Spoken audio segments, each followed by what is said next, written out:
about.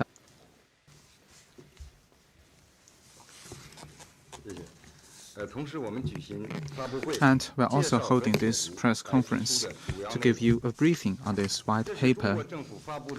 This is the first white paper of the Chinese government on biodiversity.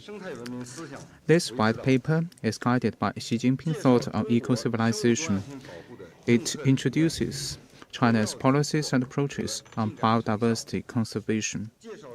It also elaborates on China's actions and contributions on promoting multilateralism and strengthening biodiversity cooperation in the world.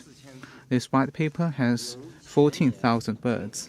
It consists of the preface, main body, and conclusion.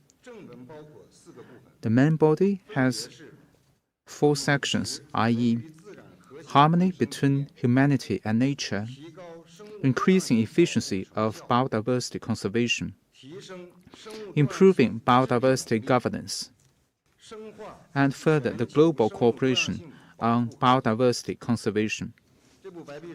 The white paper is issued in 8 languages, i.e., Chinese, English, French, Russian, German, Spanish, Arabic, and Japanese. It is published by the People's Press and Foreign Languages Press and distributed at the Xinhua bookstores across the country. In order to help you better understand this white paper, we have invited Mr. Zhao Yingming, Vice Minister of Ecology and Environment, Mr. Zhang Zhanghai, Chief Engineer and Spokesperson of Ministry of Natural Resources, and Mr. Li Chunliang, Vice Administrator of National Forestry and Grassland Administration. They will give you a briefing on the white paper and answer your questions. Now, some opening remarks from Mr. Zhao. Thank you. Ladies and gentlemen, friends from the press, good morning.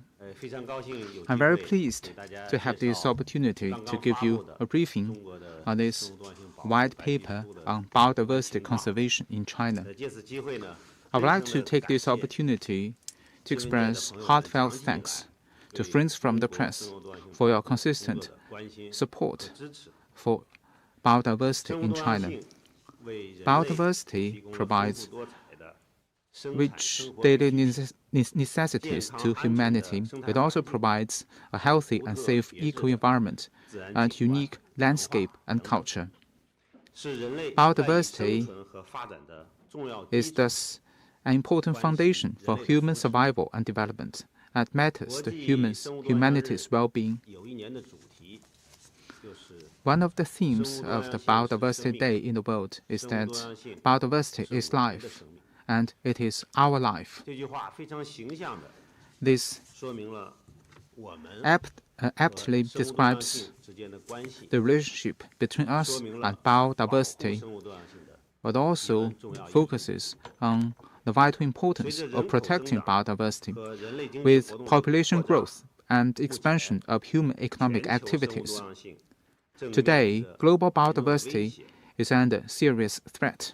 In May 2019, the UN released a global review report which pointed out that human activities have changed 75% of land environment, 66% of marine environment, and threatened 1/4 of the species in the world. On September 18th, last year, the Secretariat of Convention on Biological Diversity, or CBD, issued the 5th edition of Global Biodiversity Outlook. The report pointed out that despite progress in a lot of fields, Mother Nature today is still under serious threat, and global biodiversity is still deteriorating. China's land and sea territories are both vast.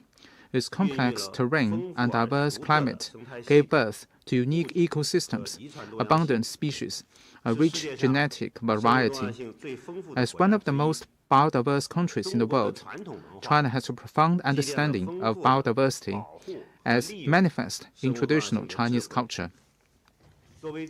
As one of the earliest signatories and parties that have ratified CBD, China has all along attached great importance to biodiversity protection. We have advanced protection in keeping with the times and made major progress and explores a path of biodiversity protection with Chinese characteristics. This white paper reviews our progress under the guidance of Xi Jinping thought on eco-civilization. We have aimed to build a beautiful China, met the new requirements, and continue to strengthen measures to protect biodiversity. It has 4 parts, i.e., harmony between humanity and nature, increasing the efficiency of biodiversity. It also talks about the approaches and actions and achievements that we have made in promoting biodiversity. COP15 of CBD will soon be held in Kunming, and the UN 2030 Agenda for Sustainable Development has entered the decade of action. The international community is thus standing at a new starting point. And it is a vital moment for promoting global sustainable development. We're issuing this white paper at this point of time. The purpose is to introduce to the world the approaches and practices that we have adopted to promote biodiversity and help the international community better understand our work in this field. And we also aim to contribute our wisdom to global biodiversity conservation. Both in the past and in the future, biodiversity protection requires global cooperation. China itself will continue to step up efforts in this field and take an active part in global biodiversity governance process. We will work together with the rest of the world to explore new strategies and usher in a new process of post-2020 global biodiversity governance that is fairer and more equitable. These are my opening remarks. Now my colleagues and I are ready to take your questions. Thank you. Thank you. Now the floor is open. Please identify your media affiliations before raising the questions.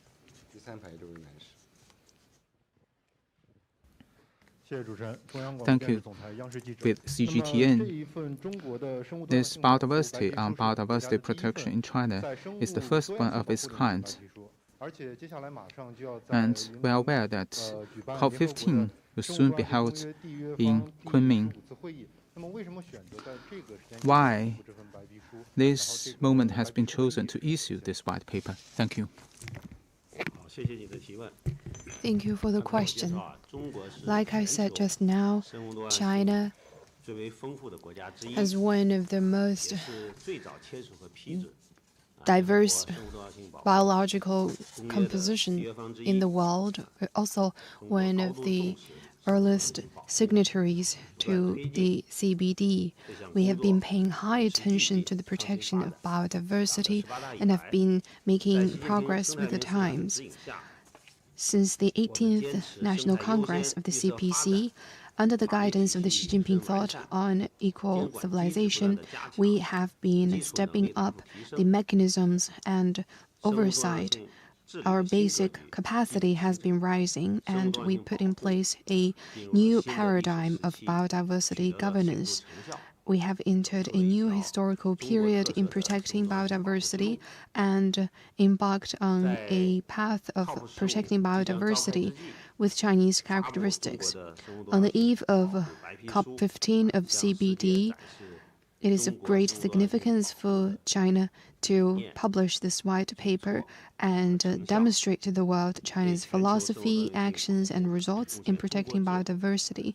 This is a contribution of China's wisdom to global protection of biodiversity. The significance is manifested in the following 4 aspects. First, it is for the first time to elaborate China's protection of biodiversity in the form of a white paper.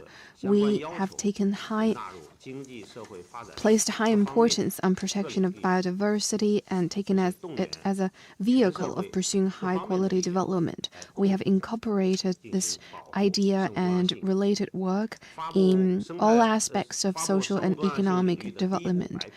Publishing this white paper, the first one in biodiversity, in itself is a manifestation of mainstreaming biodiversity. So it is of great significance. Second, it has showcased China's philosophy, actions, and results in protecting biodiversity and demonstrated China's contribution to the global endeavor. In the white paper, there are elaborate contents on China's adherence to the idea that man and nature should live in harmony. It also explained China's efforts in improving the protection of biodiversity and its governance. It also showcases to the world that China's sense of responsibility and determination as a big country in protecting biodiversity, and also it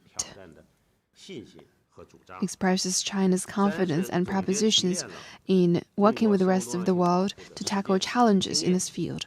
Third, it summarized China's practice and experience in protecting biodiversity, and it's contributed China's wisdom and proposals to building a community of life between man and nature.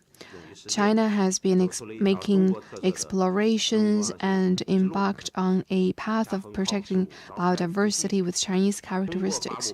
Now, on the eve of COP15, we are sharing China's experience on biodiversity governance, and that will boost the confidence for the world in tackling the loss of biodiversity and addressing the risks of degenerating ecosystems. It will also facilitate more ambitious and practical outcomes at the conference and play an important role in promoting fair and reasonable structure of global governance on biodiversity.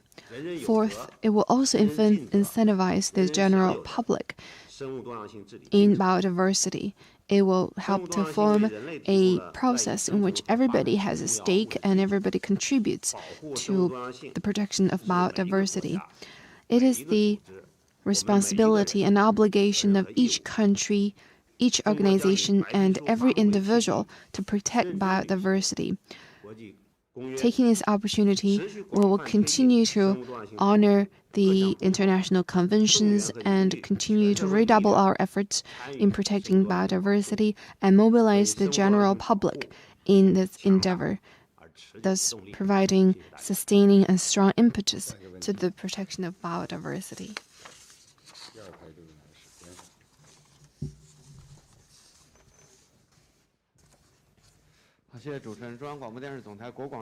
Thank you. With China National Radio, biodiversity bears on people's well-being, and it provides an important basis for human survival and development. What China has done and what results have been achieved in protecting biodiversity, what more actions will be taken to consolidate the progress in this regard? Thank you for your question. Under the guidance of Xi Jinping thought on eco-civilization, China has been committed to humanity, to harmony between humanity and nature, and actively promoted eco-civilization. We have strengthened laws and regulations and supervision and stepped up basic capacity in this field. China's biodiversity protection has been aimed at building a beautiful China. We have actively met the new situation and requirements and strengthened new measures on protecting biodiversity. Thanks to these measures, we have made major progress, and the framework consists of government leadership and participation of various sectors. The white paper elaborates biodiversity conservation in 4 parts. And basically, there are 10 areas of progress. Number 1, improving in situ conservation. We have built a protected area system with natural parks as the main body. We have taken the lead in the world to adopt the red line system of biodiversity. We have identified the priority areas which has made a positive role in protecting the habitats of important species. At the moment, 90% of China's land ecosystem and 71% of key protected species in the world have been effectively protected. The panda, crested ibis, and Asian elephants have all been well protected. Number 2, improving ex situ conservation. We have adopted projects to save the endangered species and enhance the collection and preservation of genetic resources.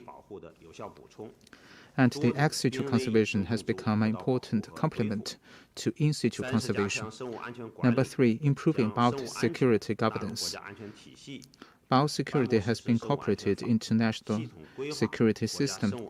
We've promulgated biosecurity law and made systemic plans for preventing risks of biosecurity.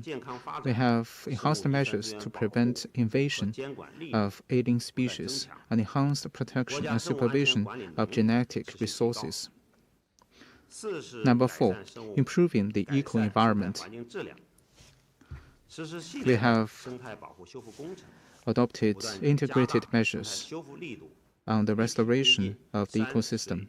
We have enhanced the conservation and restoration of mountains, rivers, forests, farmland, lakes, grasslands, deserts, glaciers, and snow mountains, and basically curbed the deterioration of the ecosystem. Now the ecosystem is steadily turning for the better, with greater capacity to serve development. We have controlled pollution and greatly eased the pressure on biodiversity. The quality of the environment continued to improve, and a framework of shields for ecological security has been largely completed.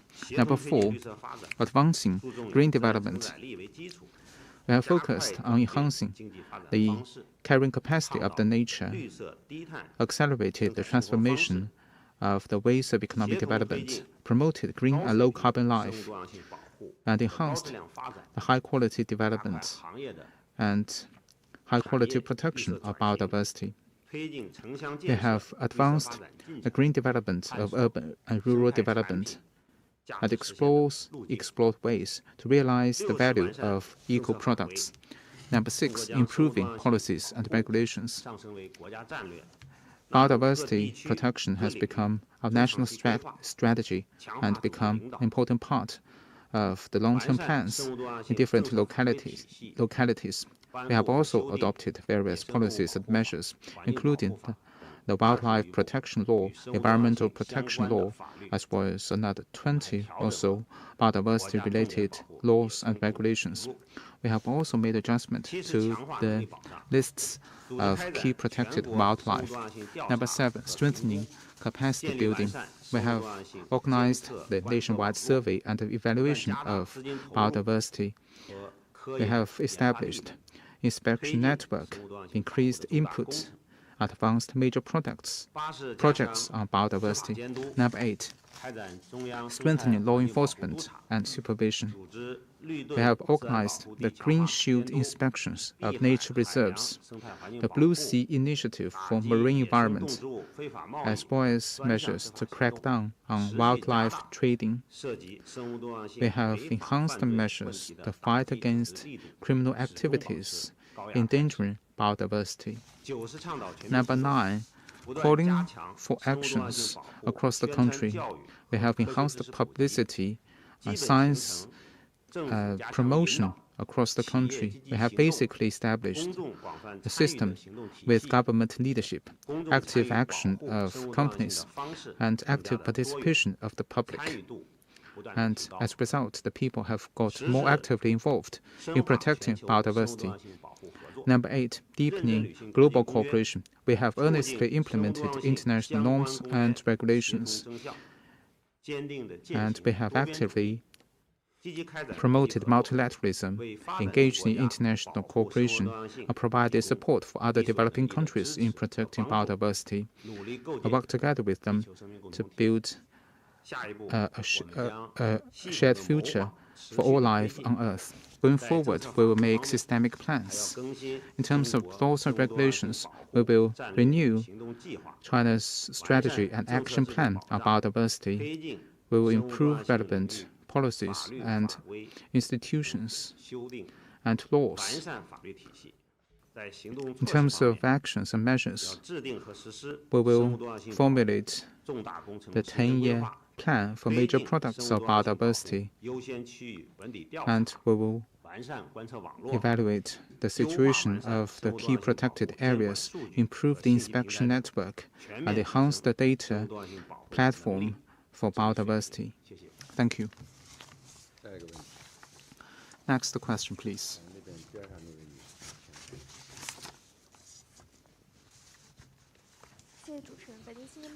Thank you. With Beijing News Daily.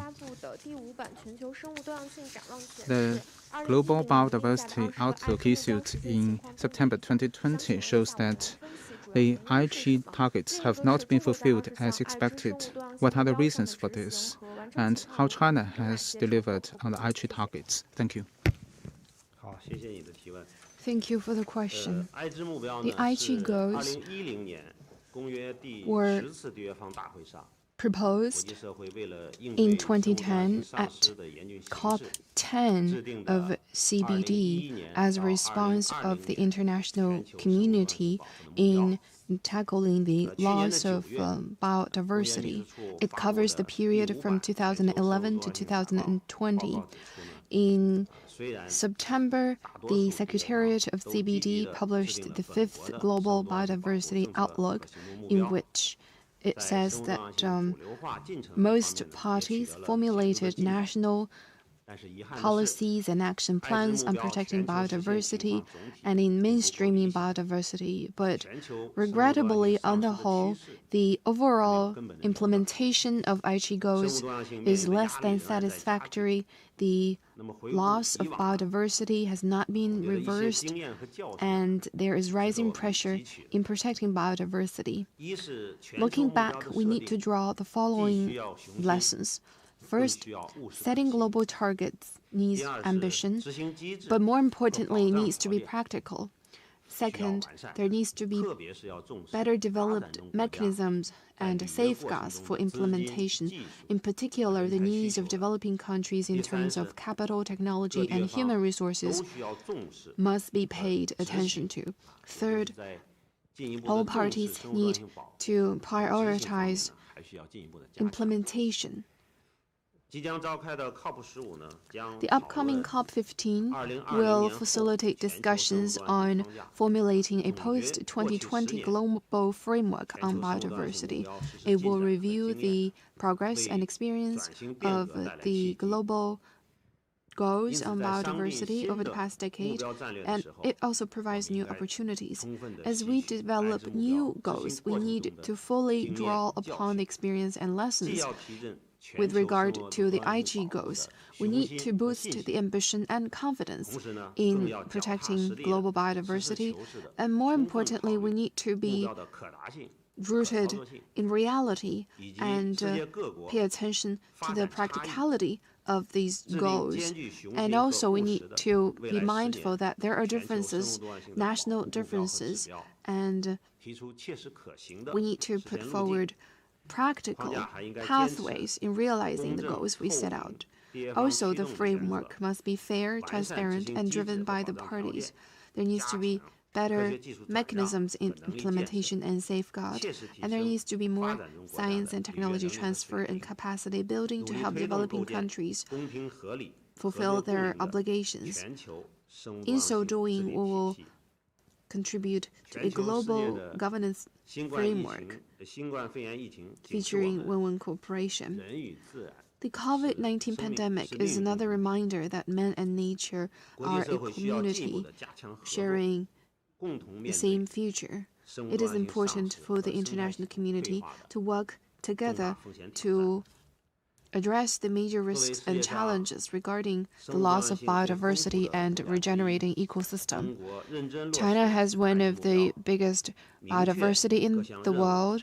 We have identified the targets and responsibility in implementing the Aichi goals. Among the 20 goals, 3 have been over-fulfilled. 13 goals, we've made key progress, and for 4 goals, we've made initial progress. Overall, the implementation of the Aichi goals are better than global average. In the 5th edition of the GBO, it is also mentioned more than once that China has valuable experience to offer in protecting biodiversity. Going forward, we'll continue to step up the top-level design, improve the legal and policy framework, and implement major projects in protecting biodiversity. We will improve the monitoring and early warning system for the invasion of foreign species. We will ensure responsibility and accountability and improve our overall capacity in protecting biodiversity. Thank you.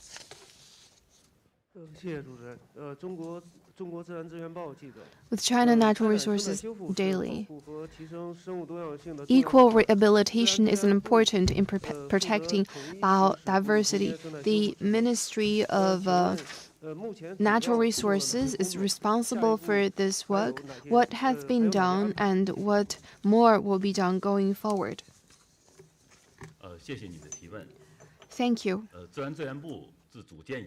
Since its establishment, we at the Ministry of Natural Resources has been implementing the Xi Jinping thought on equal civilization, and we've been prioritizing conservation and protection and rehabilitation. We have placed high importance on rehabilitating geospace and the ecological environment, and have taken the rehabilitation of eco-environment and protection as important targets. We have done the following. First, highlighting the protection of biodiversity in relevant plans. Last year, the National Reform and Development Commission and our ministry published the Master Plan for the protection and rehabilitation of important ecosystems, 2021 to 2035. This document made clear plans on the major projects of protecting wildlife, and we will carry out the protection of national parks, nature reserves, and natural parks. It laid out 9 major projects and specified 47 specific tasks. Among them, 27 are related to the protection of biodiversity. We have taken into account the integrity, continuity of geographical units, and sustainability of economic and social development that has provided important safeguard for biodiversity and the rehabilitation and protection of important ecosystems. Second, we have implemented a number of major projects of equal protection and rehabilitation. During the 13th five-year plan period, the central budget allocated 50 billion yuan in this regard in Mount Qilian, Mount Helan, Mount Changbai, Xiaoxing Anling, and other major function areas. We carry out 25 integrated protection and rehabilitation projects. At the Yangtze River Economic Belt, the Yellow River Basin, Beijing, Tianjin, Hebei, and Fenway Land, we have carried out the rehabilitation of deserted mines, and altogether about 4 million mu of areas have been rehabilitated.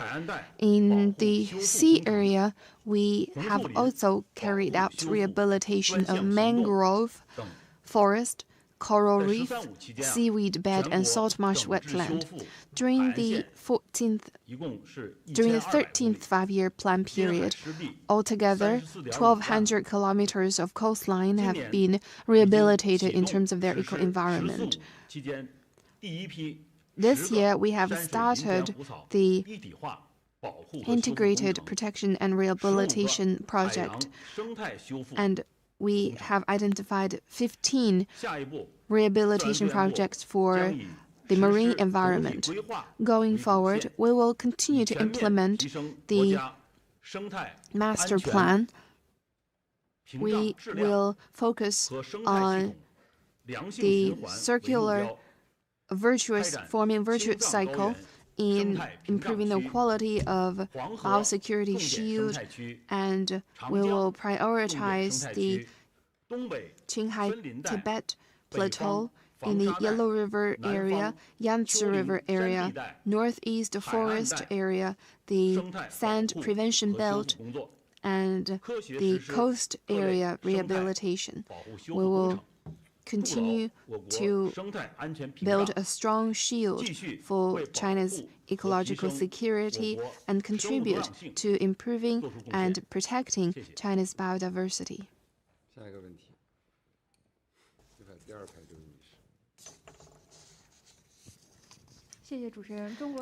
Thank you. With China Daily, the State Administration of Forest and Grassland has an important portfolio in protecting biodiversity. What have you done in this regard? What are some of the progress? Thank you for your question. As we have issued this white paper,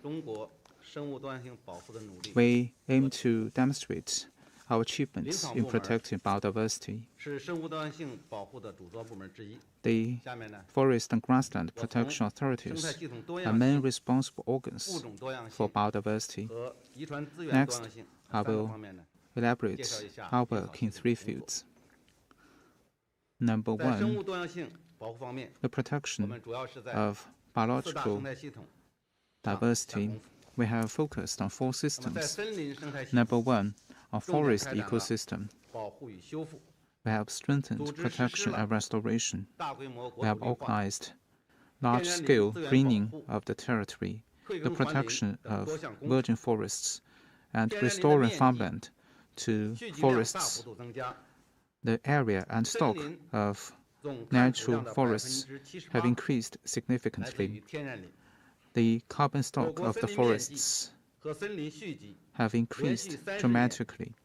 The stock of forest stock and area have grown for 30 years in a row.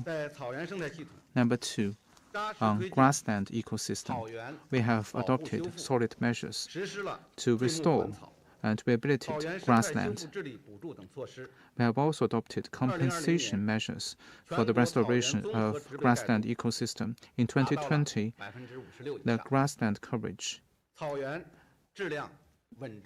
have seen great improvement in its quality. Number 3, the wetland ecosystem. During the 13th five-year plan, we carried out 53 projects in this field. And we carried out over 2,000 specific projects on the compensation for the ecological effectiveness of the wetland. And the wetland protection rate increased to over 50%. The wetland ecosystem continued to turn for the better, with better water quality and more species of migrant birds. Number 4, in terms of the desert ecosystem, we have continued to carry out the protected forest build-up in North China for 43 years. We have treated the desert source for Beijing and Tianjin for 21 years and controlled stone desertification for 15 years. We have also identified the protected areas for the sources of desert and identified stone parks. And we have persevered in our efforts in this field. According to relevant survey, At the end of last century, the desert was expanding at over 3,000 square kilometers every year, and now it is decreasing at about 2,000 square kilometers every year. And we have thus created a miracle of turning the deserts into oases and contributed our wisdom to global ecosystem conservation. Number two, on the protection of species biodiversity. Our administration has started from 2001 to carry out projects to protect wildlife across the country. We have identified giant panda, northwest tiger, golden monkey, crested ibis, and cycad as the priorities. We have built nearly 10,000 protected areas, accounting for 18% of the territory. Over 90% of the land territorial types and over 65% of the high-end plant species and over 71% of the key wildlife have been well protected. The key protected areas and the key protected species have increased steadily. Our protection has been strengthened for reindeers, wild horses, and crested ibis. These achievements have attracted worldwide attention. Number three, the protection of genetic resources. We have carried out our work in three fields to advance the wild plants. Number one, we have built plant parks. We have built 162 such parks across the country and collected and preserved over 10,000 species of wild plants. We have basically completed the preservation and conservation of cycad, palm, and orchid, magnolia, and other key species. We have also built germplasm banks across the country, totally 161 of them. Up and down China, we have built the Shandong Subbank and Xinjiang Subbank for germplasm, which have protected and preserved over 100,000 species. Number three, we have built grassland type bank and other types of preservation banks to protect 60,000 such types of species. In terms of the protection of wild animals, we have built the breeding banks and gene banks for the key wild animals. We have built the cat species, Asian elephant research centers. And these centers are aimed at collecting and preservation the genetic materials for 800 types of species. Over the years, biodiversity protection has made substantial progress. We will build on existing achievements and step up our work in the restoration of natural ecosystem, the saving of endangered species, and the collection of genetic resources, and will make even greater contribution to our country and to the world. Thank you.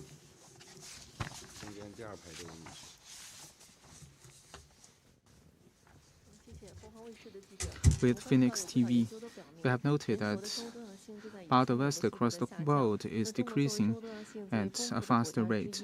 As one of the richest biodiverse countries in the world, what experience can China share with other countries? Thank you for your question. Facing the global challenge of biodiversity loss, countries and the entire humanity are a community with a shared future. As an important force for protecting biodiversity, China has been committed to harmony between humanity and nature. We have adopted new measures to protect biodiversity. While promoting economic development, we have also made major achievements in the preservation of biodiversity, and we have also accumulated rich experience in this regard. Basically, there are 4 points. Number 1, respecting nature and prioritizing protection. We have respected, followed, and protected nature.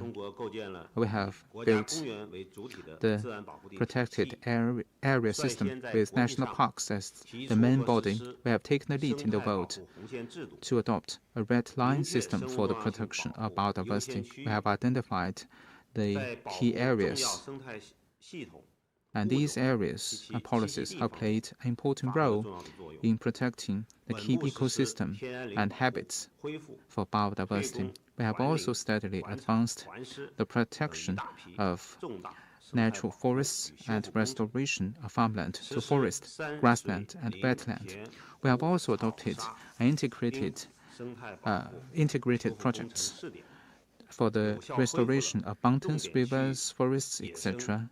And these measures have effectively restored the eco-environment for wildlife. We have also effectively controlled pollution and improved the eco-environment. In this way, the pressure on the loss of biodiversity has been effectively eased. Number 2, we have pursued green development and sustained utilization. We have promoted the all-round green transformation of economic and social development. We have called for green and low-carbon way of life, reduced the pressure of production and life on biodiversity.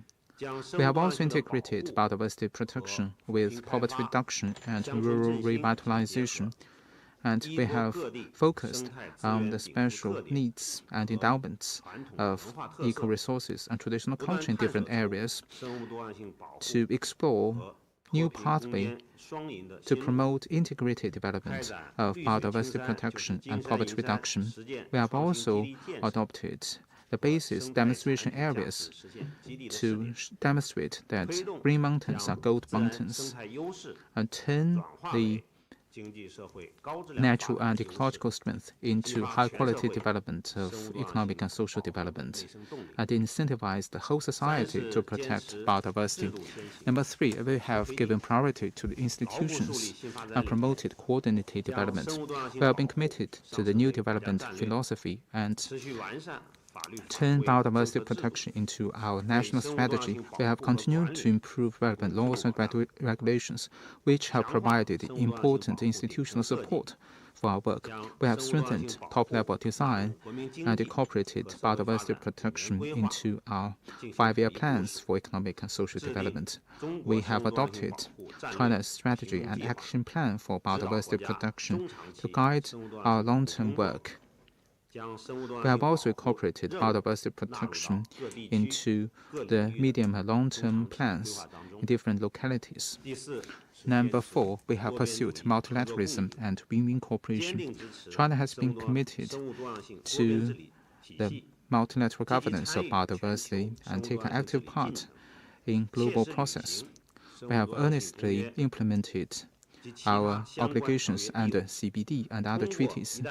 We have promoted Belt and Road Green Development, Multilateral Cooperation Mechanism, South-South Cooperation, and other multilateral and bilateral cooperation measures to provide support to other developing countries within the realm of our capacity. We have deepened international cooperation on biodiversity and made contribution to realizing the great vision of harmonious coexistence between humanity and nature. Next question, please. Thank you. Cover News. We have noted that the Geospatial Plan has been advanced with a focus on integrating multiple regulations into one, and task forces have been established across the country on how to leverage the role of spatial planning in biodiversity protection. Thank you. Thank you for the question.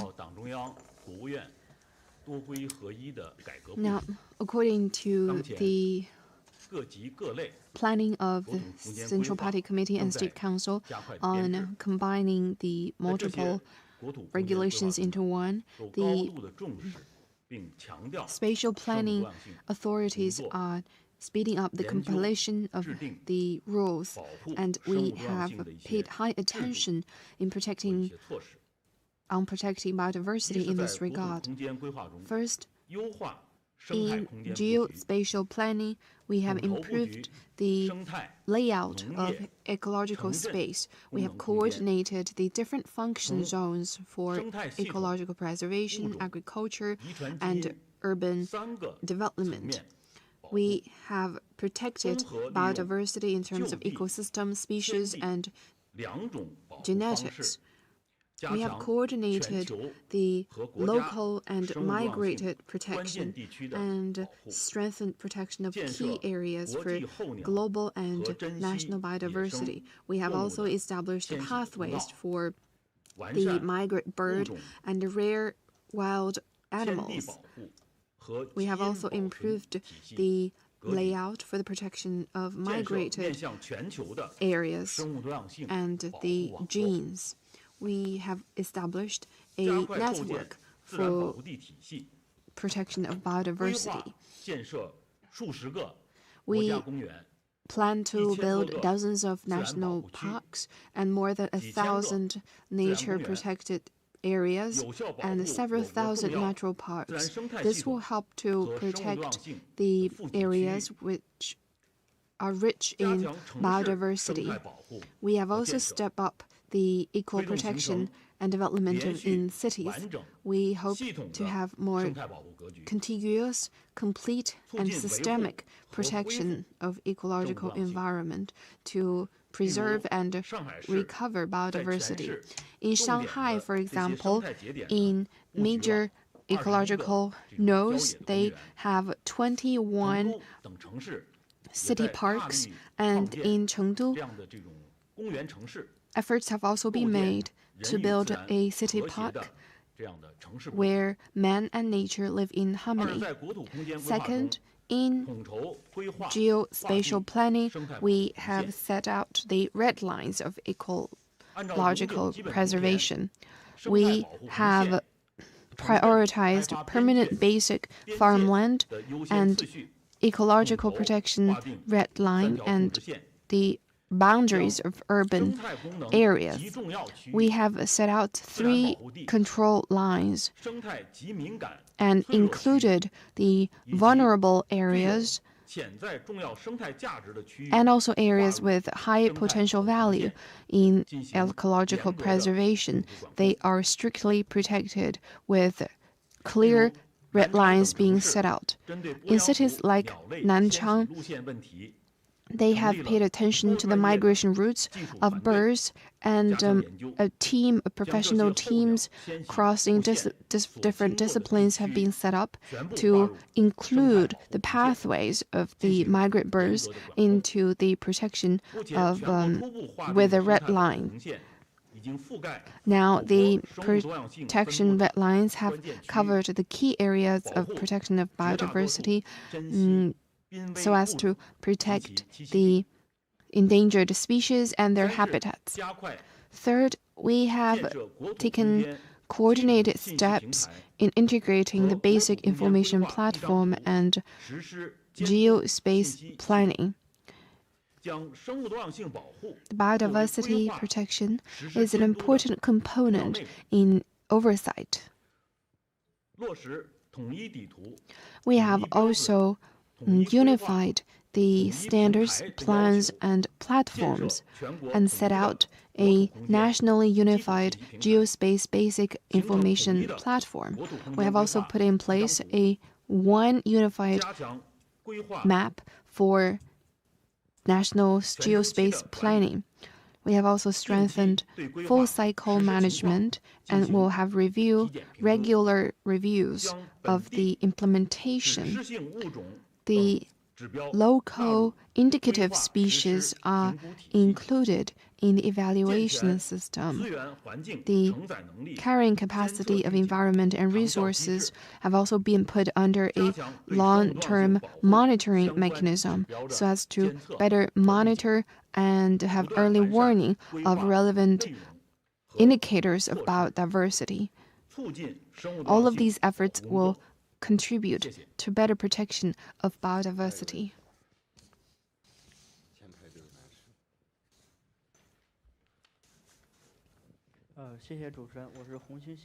Thank you. With Red Star News. Now, the proper management of the northward movement of the elephants have shown that China has done a good job in this regard, and it takes long-term efforts. Can you give us more information of the progress of protection of biodiversity during the 14th five-year plan period? Thank you for your attention to wildlife protection, which is a key topic for the society. The CPC Central Committee and State Council have attached great importance to the protection of wild animals. General Secretary Xi Jinping has issued important instructions for multiple times. He is personally committed to promoting the protection of wildlife. We carried our work in 6 fields. Number 1, advance law-based administration and improve relevant laws, regulations, and relevant support system. We revised wildlife protection law twice and made systemic adjustment to the list of key wildlife. As you may have noted, on February the 1st of this year, the State Council approved the issuance of the adjusted name list for the key protected wildlife species, which covers 980 types of species. 686 are land wildlife. Among them, 189 are Grade 1 and 497 are Grade 2.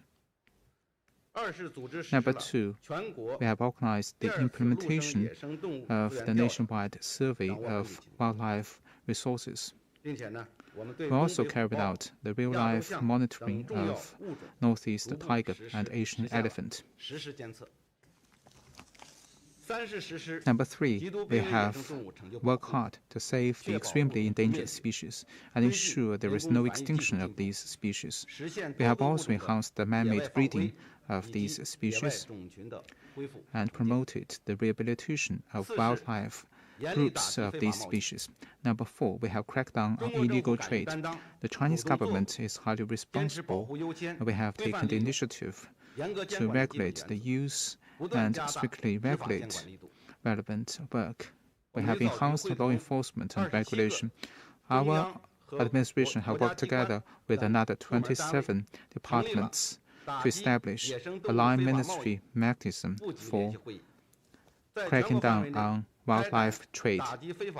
We have adopted campaigns across the country to fight against the management, use, and trade of wildlife species. Recently, we have also launched special campaigns to protect the migrant birds in springs and autumns. We have aimed to cut off the chains of illegal trade, and these work have resulted in curbing the high momentum of wildlife trade.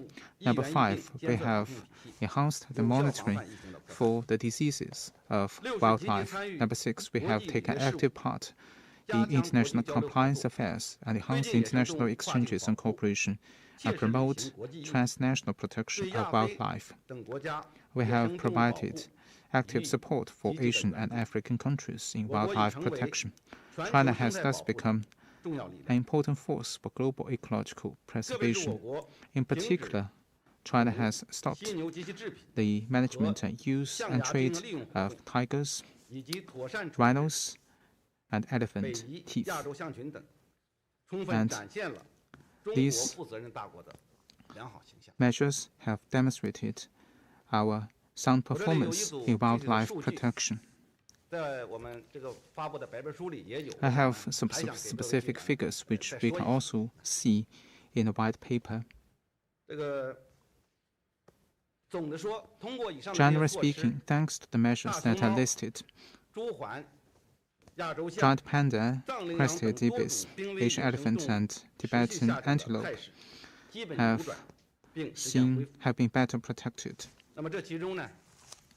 Among them, the number of giant panda increased from 1,114 in the 1980s to today's 1,864. The population of Asian elephants increased from 180 in 1985 to today's 300. Tibetan antelope has also increased from 60 to 70,000 in the end of 1990s to today's over 300,000. Last month, I visited Qiangtang National Park in Tibet, where I saw a large population of Tibetan antelopes and other types of sheep and antelopes. And they pretty much enjoy their life in the national parks. And I was very happy to see that. The number of Hainan gibbon increased from less than 10 40 years ago to today's 35. The number of crested ibis increased from just 7 in 1981 to today's over 5,000. And other types of valuable birds also increased.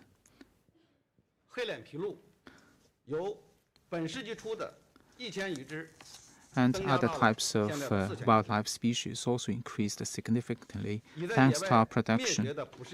And the Prince-Walking horse, the reindeer have rebuilt their wildlife population. Giant panda, crested ibis, Chinese alligator, forest masked deer, and Francois langus have also returned to nature. Going forward, our administration will earnestly implement the decisions and plans of the CPC Central Committee, work hard to save the endangered species, improve the protection system, strengthen the management and law enforcement, and enhance the monitoring of diseases, enhance the monitoring of ailing species. We will take scientific measures to manage the conflict between humanity and wildlife, enhance biodiversity and biosecurity, and achieve harmony between humanity and wildlife. Thank you. Last question, please.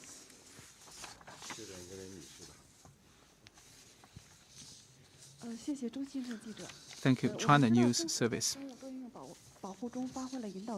The government plays an important role in biodiversity protection. Meanwhile, the public also play an important role. And how to raise the awareness among the public? Our work has been done in this field. Thank you. Thank you for the question. This is a question that concerns everyone, because biodiversity bears on our daily life. It provides the basis for our very survival and for development. Now, over half of the global GDP is partly or entirely reliant on contribution from the environment and natural resources.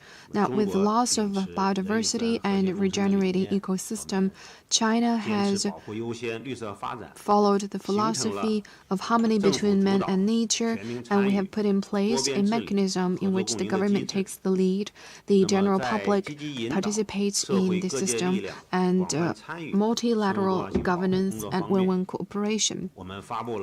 In terms of promoting biodiversity protection to the general public, we have published the Code of Conduct for the general public in terms of eco-environment and also guiding opinions on encouraging the general public to take part. We have also organized the Decade of Action for the UN Biodiversity, and we have done a lot to promote the idea and philosophy of protecting biodiversity. We have also made good use of the important dates, such as the Day of International Biodiversity, World Environment Day, and World Earth Day. We have also been guiding the local authorities in educating the general public. Together with media organizations, we have also leveraged new media platforms to spread the message. Companies and social organizations are an important part in protecting biodiversity. Now, more and more organizations have joined our efforts in protecting and promoting the idea of biodiversity, and they have offered many pro bono products and activities which are open to the general public so that the average people can learn more about biodiversity and also contribute their share. The protection of biodiversity is incumbent on each and every one. We can start small and do our part to contribute to these grand goals. For instance, we can have a greener and low-carbon lifestyle. We can choose environment-friendly garments and reject products made by wildlife and work together to forestall the invasion of foreign species. Now, with new media, AI technologies, smartphones, and high-quality online database, there are more diverse ways for the general public to participate in this endeavor. Now, in the lead-up to the COP15 of CBD, we would very much encourage the general public to take part in this endeavor. You can always do your share by spreading the word and some knowledge and basic facts of biodiversity with your friends and family. So each and every individual counts in this regard. That is the end of the press conference. Thank you.